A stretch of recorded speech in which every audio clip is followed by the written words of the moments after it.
Birthday ng kanilang sister. Anong name? Sister Merly. Ayan, happy birthday Sister Merly. Ayan. Ito ako, nagbabati sa'yo ng happy birthday. Hello. Happy birthday. Ayan, happy birthday, sir. Ayun. Happy birthday. Come on, batay mo si Sis Merly, ma'am. Sa video. Bukas na. Happy birthday, Sis Merly. Ito, nagka-prepare na kami ng... Ito, sample ito. Mga handa. So, ito yung mga... Sinasample namin sa airplane. Ayan, tingnan. Yan o. Ayan, ay pwede naman pala. Pwede. Ano lang siya. Okay. So, mamaya i-test natin yung lasa, no? Ayan, so bukas ninyo makikita. Bukas na yung continuation. Ipapakita ni Sir yung mga finished product. Ang mahalaga ay napakita natin yung mga how they prepared the food para bukas sa fellowship and sa kasabay ng birthday ni Sister Merly. Ayan. So ngayon is busy sila. So ayan. See you mamaya pagkatapos na lahat-lahat. No, sir, no? Yes. Mamaya, continuation natin mamaya. Ayan mga kababs, yan. Patuloy lang kami ni Mrs. sa paggagawa ng ng pusit. Medyo matrabaho nga lang siya, diba? Ano naman, isa-isahin mo yun, lalagyan mo yung loob niya, at pagkatapos doon ay tutusukin mo naman ng toothpick yan. Tulad nun, tutusukin mo siya para hindi siya bubuka. So, ganoon lang ginagawa namin, ulit-ulit, kasi kailangan namin gumawa ng around mga 50 pieces kasi hindi namin alam kung ilan yung magiging bisita ng birthday celebrant, kaya ayan, tuloy lang kami, tuloy 50 pieces yan. So yung iba, may naluto na kami, siyempre yung mga kasama namin sa bahay ay mag-iiwan din kami ng para sa kanila kasi hindi naman sila sasama sa birthday yan. So yun, mag-iiwan kami ng para sa kanila para naman matikman din nila sa ganon lang si tingnan naman. Okay, ito ay para sa birthday.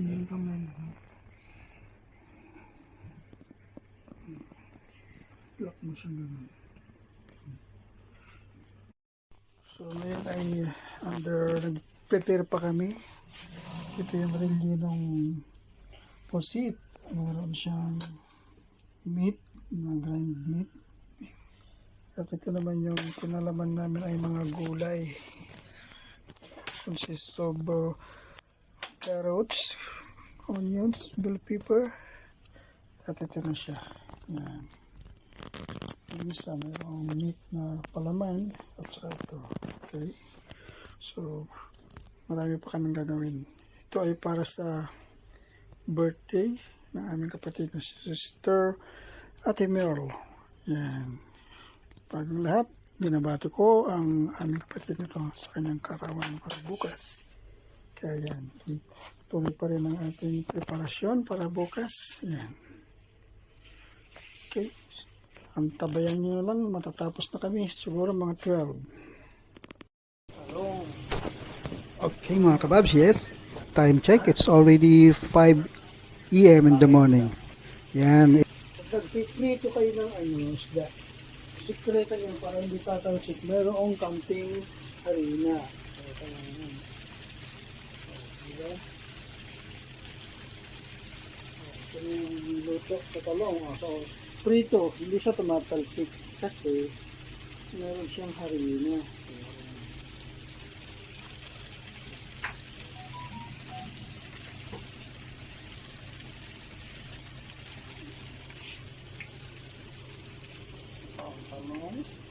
Ipapa naman sa talong. Ayan. Torta.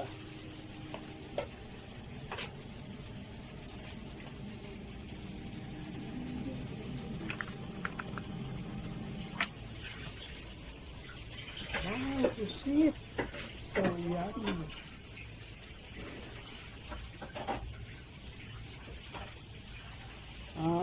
Sarap. Early yan ang puset na masarap. First time ko itong gawin. Looks yummy.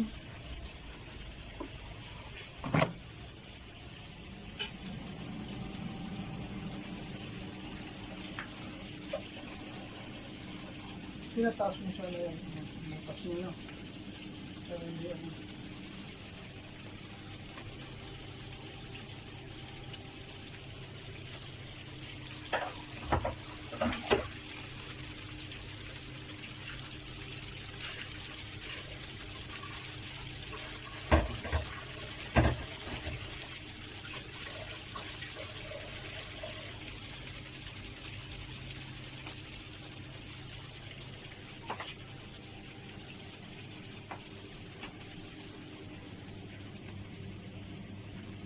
Ayan, talpos ng kamote.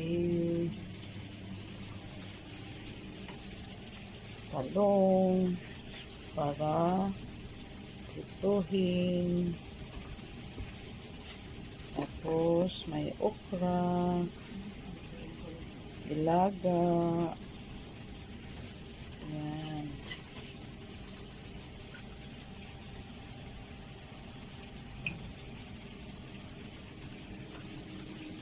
Ito yung kusina namin na makalat.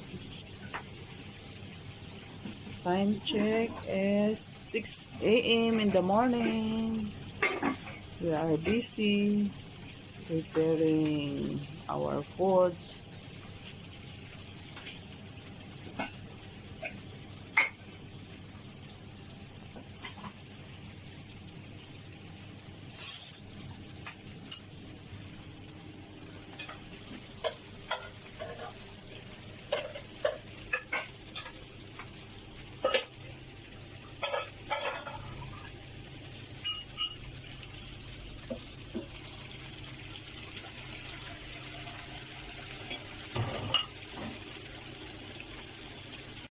Ihaw, pagkatapos linisan.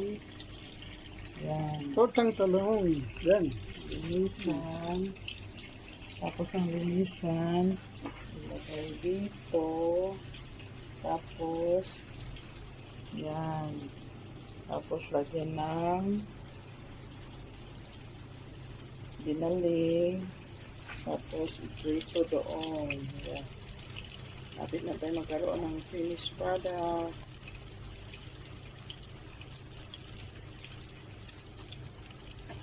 So, hilaw pa siya.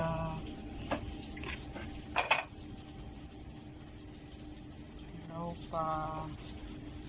Ayan, hilaw pa. Tapos, ilagay sa oven. Ilagay sa air fryer. Yan, medyo toast na yung iba. Yung iba ka lalagay lang. Yan.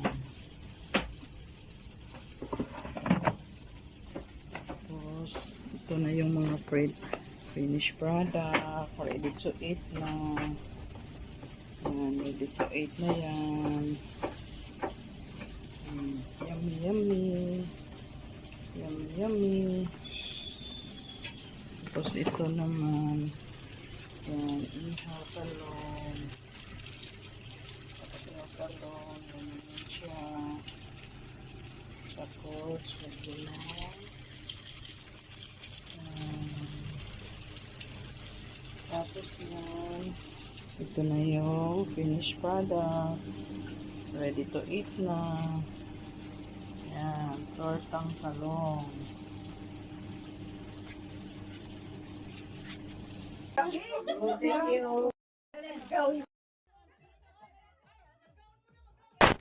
Yun mga kabats, yun. At mayroon po pala kami kasama na nag-birthday rin. So, nakipagsaya na rin siya sa amin sa kanyang birthday. Bagamat hindi man pa sila ng araw ng birthday, ay nakipag-join siya sa amin at tuwang-tuwa. Siyempre, ang aming mga kapatid na dito nakapag-join sa amin. Kaya yun, maraming salamat at dito ko natatapusin ang aking video dahil meron pa kaming pupuntahan mamaya. Kaya abangan ninyo ang aming lakad. Kami ay magbo-boating doon sa Salmia sa Yachts Club. So hanggang dito na lamang ang aking video. Maraming salamat. Tandaan, kapag may tinanim, may aanihin. At pag may tiyaga, ay may nilaga. Ito ang inyong Kuya Nel, ang OFW sa gitnang silangan. Bye-bye!